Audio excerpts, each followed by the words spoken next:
आइए भरत असीम।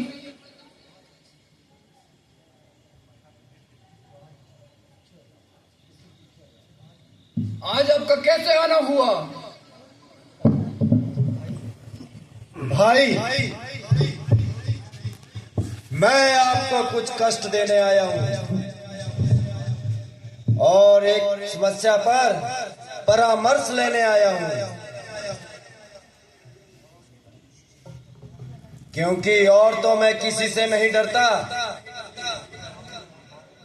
आपको तो यह मालूम ही है कि आपकी सहमति से मैं कोई भी कार्य नहीं करता। बिल्कुल गलत, सफेद झूठ। खामखा खाई इल्जाम।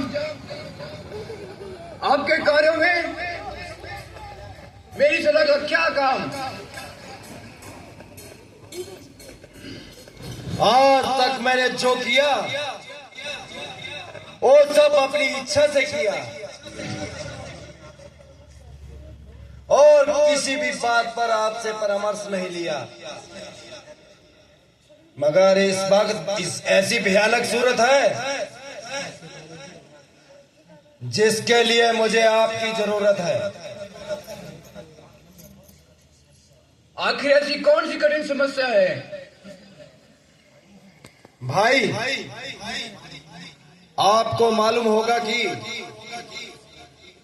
राम अनगिनत सेना लिए लंका की ओर बढ़ा जा रहा है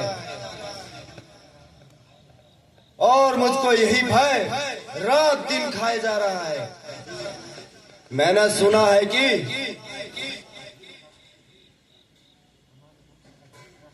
हमारे और भी अधीन राष्ट्र भी उसके साथ मिल गए हैं, यहां तक कि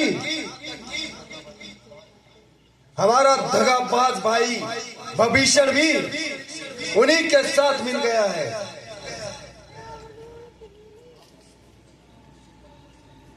आप इस समय मुझसे परामर्श करने आए, किंतु उस समय तो नहीं पूछा जब आप सीता को चुरा कर लाए। अब रोते क्यों हो?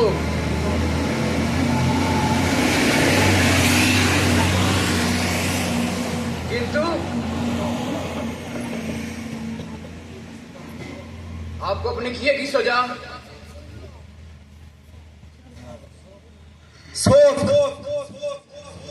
मुझे यह आशा ना थी कि मेरा भाई ऐसे दगाबाज निकलेगा। मैं तो एक विभीषण को रोता था, मगर यह तो आवा ही बिगड़ा पड़ा है और जिसे देखो वो अपने कानों पर हाथ रखकर खड़ा है। खैर, मुझे तो शिक्षा हो गई और नहीं तो भाइयों की परीक्षा हो गई।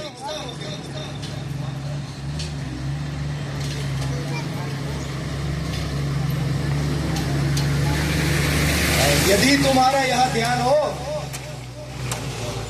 कि रावण लड़ाई से डरता है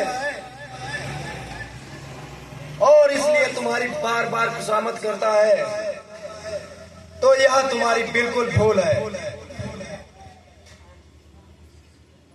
ना तो मैं किसी से डरता हूं और ना ही मुझे किसी की परवाह है। इसलिए मुझे आज्ञा दीजिए, भविष्य में आपसे कभी परामर्श नहीं लूंगा। भाई साहब, ऐसे ना जाइए और जरा कुर्सी को जब्त फरमाइए। आपने मेरी बातों का यह उल्टा अर्थ निकाला है। मैंने कब कहा कि मैं आपके साथ नहीं हूं?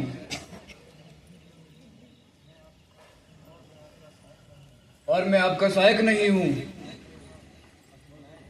बल्कि यह मेरा अभिप्राय है कि यह कार्य आपके स्थान के लायक नहीं है। किंतु खैर, बुरा हो या भला, अंत में एक दिन मरना है। फिर लड़ाई से क्या डरना है।